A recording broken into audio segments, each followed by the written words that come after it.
almost welcomed you to your own show just now. I'm recording. Hi, guys. This is one of my best friends. This is and I'm so excited to have her as my first guest for Eclectic Exchange. Mo is an actress. She's most known for her contribution to the Disney franchise High School Musical. We're on this. High School Musical. She's a producer, writer, director, activist. She funded a 6-month trip around the world to empower young people after she was nominated as the UN Youth Champion for International Year of Youth, which is incredible, and is an Emmy-nominated host. Did I get everything right? You did. And what's funny is that when you said that, I immediately thought about the fact that you helped me get there, because we spent hours in my closet from 5 o'clock in the morning, my time, talking so that I could work out the questions and what I was going to say. So this is the first time that I've ever really thought about that in that way. And so I'm actually sharing that, like just like a drop of it, like not like a whole, like just like one little, like just a smidge. But you were a big part of my journey at that time. So I don't know if I've ever gotten to say thank you for what you did for me and how much that meant to me. But yeah, so yes, I am a Emmy-nominated host. But you are the wind beneath my wings. Well, guys, that's all we have time for today. That's so sweet. Yeah, no, it's true though. Oh, yeah. I know. I was up. I remember. No, Yeah. It's an incredible journey. I met you in 2016 through an old mutual friend neither of us are actually connected with anymore, but it's such a beautiful serendipitous story because I was supposed to have you in my life and vice versa. You're my soul sister. So I guess today I wanted to have a chat about the importance of holding space for one another, holding space for growth, and what it actually takes for us to be ourselves, because you're an extraordinary human, but you're not just who you are by chance. You've worked your butt off to be as fantastic as you are. And I am now in the first couple of chapters of that part of my life. And you've been a teacher to me as well as somebody who I can rely on. And I figured let's have a conversation about what that actually takes, transformation, and then maintaining that. I'll never forget the first time we actually hung out. You picked me up at the side of the road on 3rd.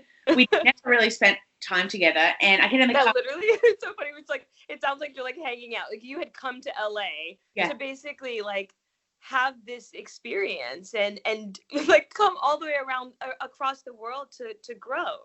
Yeah, right? I didn't know at the time I was there with other people, and I called you. I was like, I need somewhere to stay. You picked me up, and you were listening to a podcast, and it was a self-help development, Wayne Dyer, some spiritual woo-woo stuff, and I was like, what are we listening to? And it was at that point that I was able to see how crazy busy your life is, and in any downtime that you have, you fill it with things that are going to nourish and grow you, and that's true to this day, and that's something I really admire about you.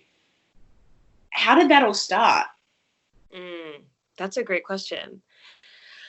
And that's so funny that that's what you remember, because I literally would not have I remember it, but it wasn't as significant of a moment for me. It was just what my life is. And it's funny that stood out.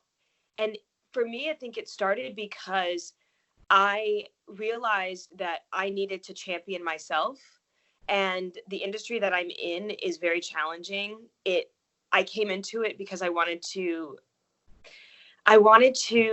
move people the way that I'd been moved. I wanted to tell stories that mattered. At least that's what I thought.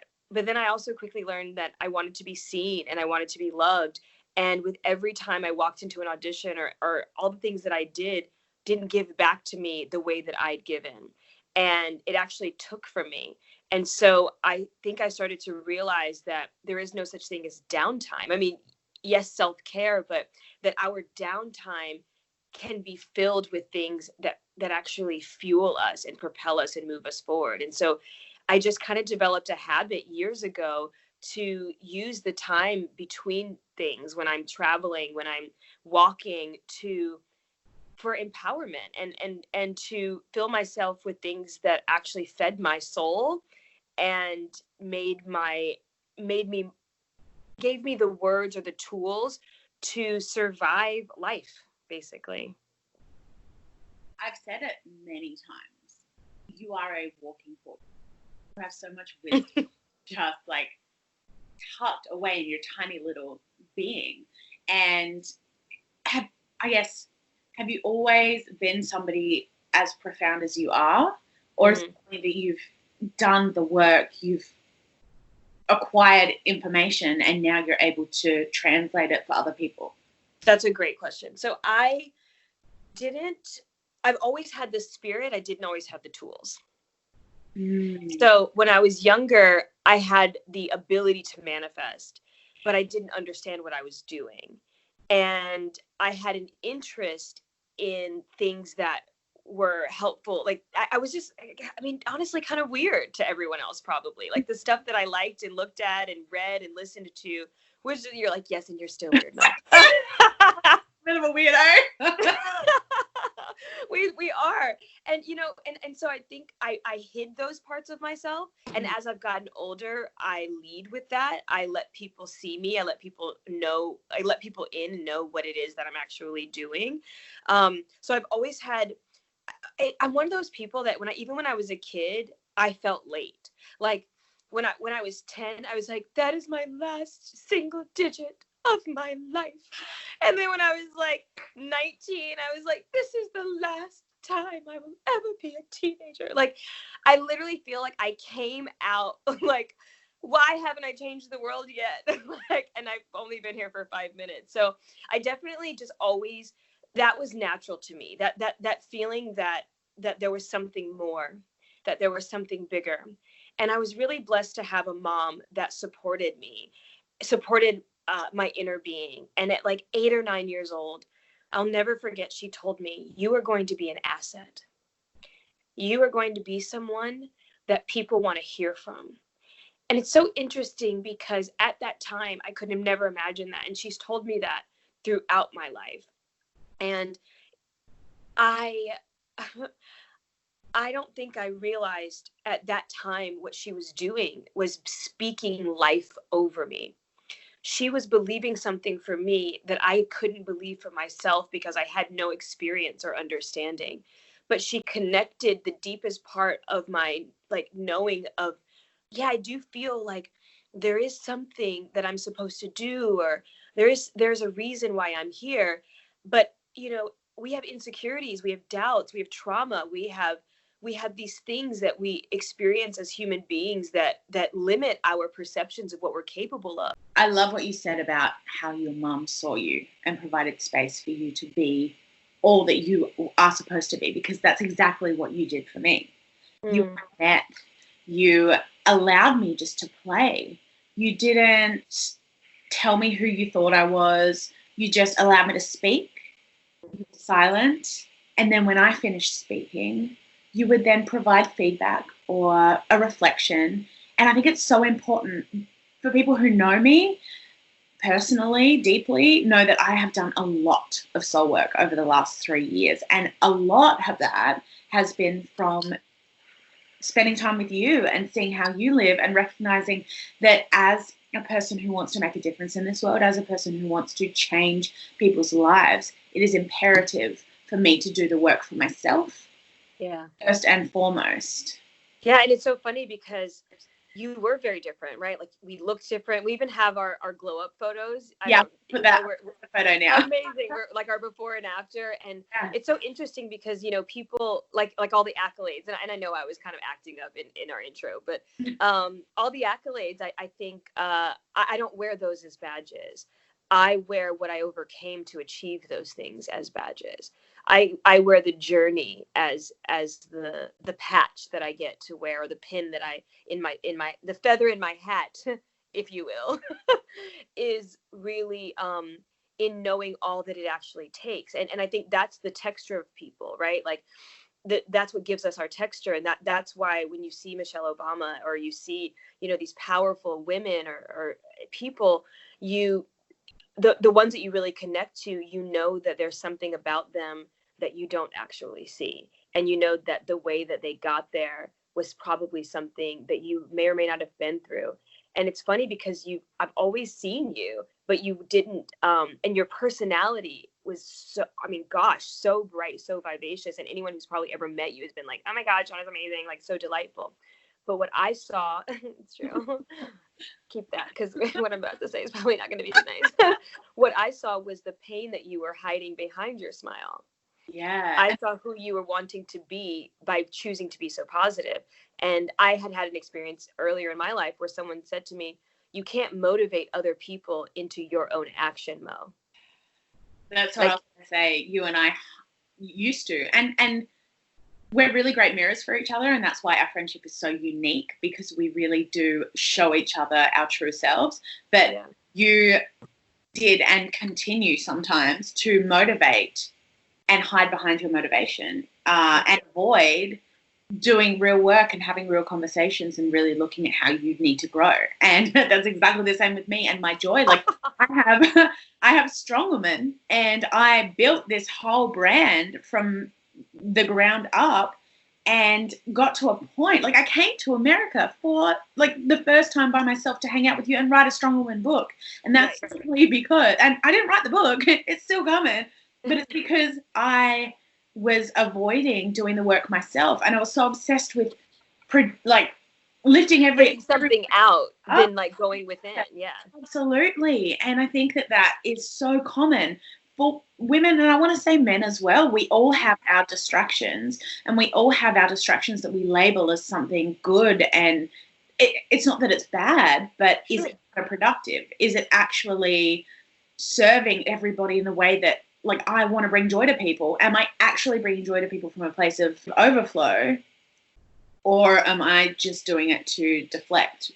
Yeah, or to avoid your own pain, to avoid your own experiences. Like, and I worry is a strong word, but I noticed that a little bit in our kind of, you know, Instagram generation of social media, that there's a lot of performative self-care.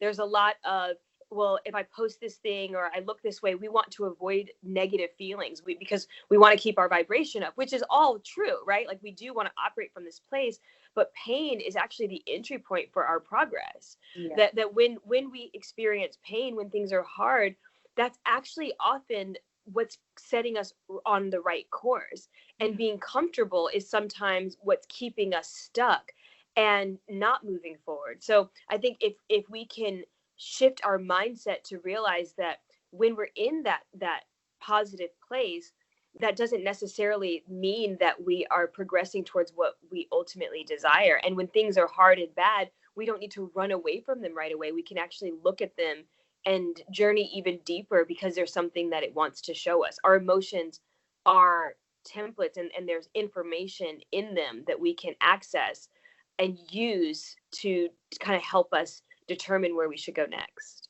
Yeah, absolutely. And one thing that I'm forever grateful for is you poking me and shaking up my emotions, because I would have identified it as an emotional person, in that I was able to show love.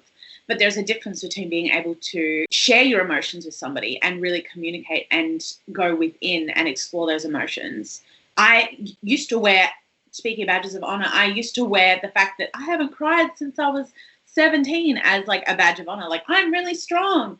And it wasn't until probably a year and a half ago that I was at breaking point, and it was to do with body image stuff. It was to do with, you had me on a treadmill, you stood there next to me, and you were like, you're walking so heavy. And that was a trigger for me, because I took that as like, you are heavy. And I was like, and you stood with me for an hour. Oh, wow. You walked me on the treadmill. You're remembering this now, huh? Yeah, and I'm remembering several moments like that, actually. There was another one where we were in Australia together, and you were walking. And because, so just for some context for everyone, I think that the body is one of our most powerful tools, and that that how we use our body is very much mirrors what's happening in our lives and what we do with our lives. And so oftentimes I don't consider myself like a life coach or anything. I just consider myself a good friend. Like if I love you, like if you're in, you're all the way in. So like, and also I want to vibrate with people that I can do life with fully. I don't want us to just be able to be at parties together and hanging out when everything is great. I want us to be able to mourn and grieve and do life together. So it's important to me that that everyone around me isn't just fueling me and helping me to be great. I want us all to be great and to win. And so that's how I cultivate my relationships. And that's part of my gifting. So that being said, the body is one of the indicators that I've been gifted to understand. And there was a day where you were walking back and your shoulders were hunched over like this. And I was like, pull your shoulders back, open your heart, lift your chest. And I remember being so sensitive. I was so sensitive to the fact that you did have, negative body image issues, or that you didn't really have, you were not body positive. And yet I also knew that I had to still get around that to get to the core of the fact that, yeah, but it's not about you being a different size it's about you making the space and being fit for your purpose, as Patrice Washington would say. Yes, shout out Patrice. But it's about more than that. And I think sometimes our friends and family, we come up against these barriers and we're not willing to push the wall down because it reflects back to us like, oh my gosh, I hurt you. Or it's like, no, that's not my intention. Your goal is to be the healthiest, happiest, most prosperous version of yourself. You're a strong woman. You're going to travel all around the world. You're not going to be able to do that if you don't have the stamina. We have to have the stamina, the flexibility, the strength to actually literally get on planes or sit for hours. And a lot of us don't have that, and we are asking for things. We're trying to call things into our lives that we are very obviously not actually ready for because our behavior doesn't reflect the person that we need to be in order to actually do those things.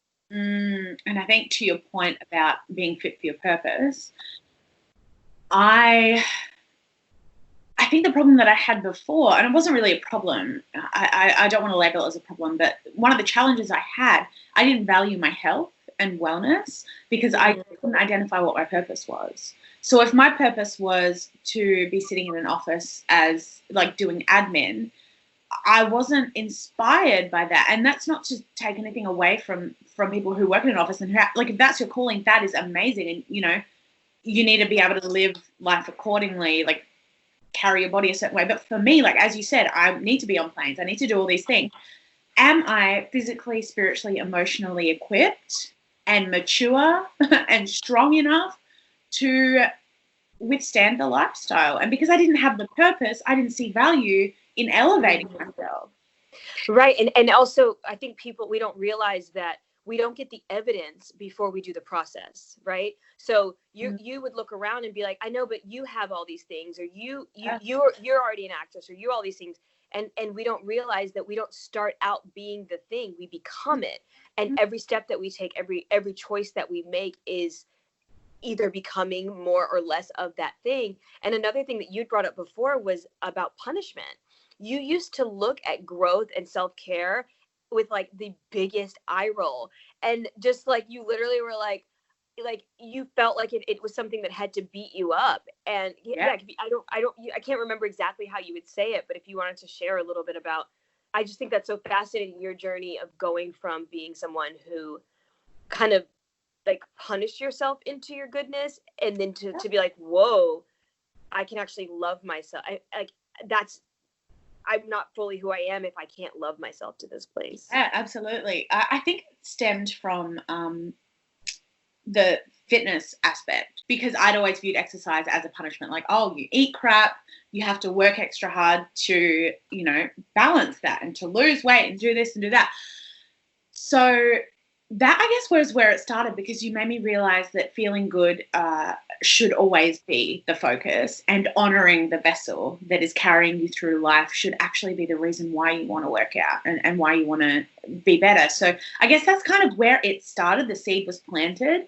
And then I realized that all of this self development, like inner soul work that I was doing was really hard. And I am a resilient person, but I am not a particularly mentally strong person. I'm building that muscle, but when it comes to self-development, and I think it's true for a lot of people who are just starting out, being conscious of the changes that you need to make and actually following through, there are two entirely different things. I can recognize like, oh, I need to be a better person. I should probably focus on why I have abandonment issues or this or that, but actually diving into that pool and learning how to tread the water and then actually perfecting how to swim in that, it takes a lot of work, and I just did not have the mental strength to do it. So every single day we would tackle it, and I always viewed it as I am this version of me. I'm insecure, I'm timid, people take advantage of me easily because I'm so kind. They are all bad things, so I have to be better. And so I viewed it as like, in order for me to grow and be this ideal Shauna, or this elevated Shauna, I need to rectify the problem areas when it's not actually problem areas. So it took a lot of mental strength for me not only to identify it, but to take the step to embark on exploring the territory that I found myself in. Wow. It's interesting too, when you said that, I was thinking about it. Like, it was almost like you were wearing strong woman armor instead of accessing your actual strength. Yeah. 1,000%. All I wanted to do was uplift and empower women, because that's my joy. I love doing that. But I didn't realize it came from a place of lack within myself, and that I wasn't able to do that for myself, because I'm like, well, it's not about me. And I would like fall on the sword and be like, oh, strong woman, everyone's as strong as I am too, because it's my brand. But I wasn't able to identify like, oh, and it's a lot of it is because I hadn't done the work. And that's not to say women who don't do work aren't strong, but for me, I was identifying something that I wasn't, and so I really had to look face on against that. So yeah, it was a time, and we're still moving through. Look at you, we're still moving through. Like, you and I talk all day, every day. Yeah. All day, but it's a process. It's a lifelong process, and it's something that unfolds. And one of the biggest misconceptions that I think people have is that there's some place to arrive, that there's some end point, that there's going to be a button at the end of the sentence, that there's going to be applause at the end of our journeys. And that those are things that we have to identify in ourselves. And that's why we have to wake up every day with how we feel on our hearts more than what we do. Because at the end of the day, it doesn't matter what we do. It doesn't matter what our jobs are. None of what matters is that I say it all the time, but we are human beings, not human doings. So what we are doing is irrelevant to who we are becoming. And so the reason for me to spend my life journey and to do everything that I can to support anyone else, especially young girls and young people and my friends, is to really help us to know that it's a choice, that even when it doesn't seem like a choice, oftentimes it is. Like, there are multiple ways that we could process the same thing. And there's a lot of assumptions that we make about what other people are experiencing. There are a lot of assumptions that we make about what it looks like for people who have money versus people who don't, or what it looks like when when you've already achieved certain things versus when you haven't. And I am a living example as someone who is currently living in a 2-bedroom apartment with 5 people, that you don't know what someone's journey and circumstances are. And there's been so many instances where what was happening behind the scenes was not reflecting what was happening in front. And I think as women and as people who want to make a difference in this world, it's so important that we live the most authentic, truest, vulnerable, sometimes messy, often like wacky versions of ourselves, to take a page out of your book, because that's what gives other people permission to do the same thing and to shine bright in their own lives, however that looks. And that's what I found to be super powerful since coming into my power, seeing significant people in my life who have always supported me and supported my journey, but supported my journey as far as they could envision it. And that's not to say that it's wrong. But no, but that's a very common thing, though. People don't realize that we really have to be careful who we ask advice from, because people can't often take you further than they've been. And that's just it. It's not positive. It's not negative. It just is. Yes. If I can't see it, or I haven't been there, then I'm going to be processing it through my own limitations. I'm going to be filtering it through my experiences, my disappointments, and what I can imagine. And we sometimes go to our friends and our family and our loved ones who we love so much, forgetting that they have different aspirations and different goals and different dreams. And they're not trying to hold us back. They're actually loving us fiercely because they don't want us to hurt. But the truth is that if you want to live a big life, if you want to impact a lot of people, if you want to have a platform that is of a certain magnitude and volume, trust me, that journey is not a pretty one. That journey is not one that is for the faint of heart. And for those that are in our lives that are like, oh, if I wouldn't do this, that's just because they don't want us to go through the inevitable pains that we will. But the reason why we keep showing up and the reason why we keep doing it is because on the other side of that are these two people who now are like, I'm looking at you and I'm recalling conversations that we've had that I won't go into right now, but where those times where we just asked each other, or what do we want? And if we could do anything, and if we could be anything, what would we be? And I will never forget the day that you said, I would be on TV. Yeah. I would be a host. I would have my own show. And it is an honor, my sweet, beautiful friend, less than 2 years later, to be the first guest on that show. Thanks, Mo. Yeah. So I've loved chatting to you. We chat nonstop all the time anyway, but I was so excited to have people tune in and get to understand the dynamics of our relationship, the dynamics of just what a beautiful friendship can look like in terms of holding space, extending grace, extending love. And I'm really hoping that people who have watched or listened are able to pick up a gem or two and apply it. You don't have to make all the changes at once. I certainly have not. There are some days. Oh my God. No one does. But it really is a journey, and it's a marathon. It's not even like a quick, oh, I'm at the end of the 3 years, great, I'm good to go, I'm a full version of myself.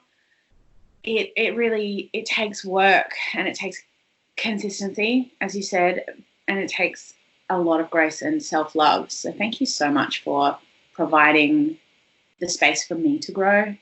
Thank you for lending your voice and your wisdom to my teeny tiny growing mighty audience.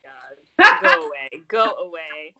No, and thank you for showing up, and thank you for showing up for me, but also for yourself. It's been an honor. Like, it's such a privilege. It's like watching a flower bloom, but like a flower that literally only blooms like every 100 years and then like blooms for 100 years. Like, all that is in you and all that you possess, like seeing that and just getting to like tap away and then watching you just like blossom into this delightful, delicious person who's able to just like be with me. You know, I don't let a lot of people in, at least not all the way in, and you live right here. So the feeling, everything that you see in me and say is exactly how I feel about you. Mm-hmm. And I expect you back on your show. So. Okay. All right. Well, it's been real. It's been real. Okay, bye. Talk to you in a second. Feather in my hat. I love you. Bye.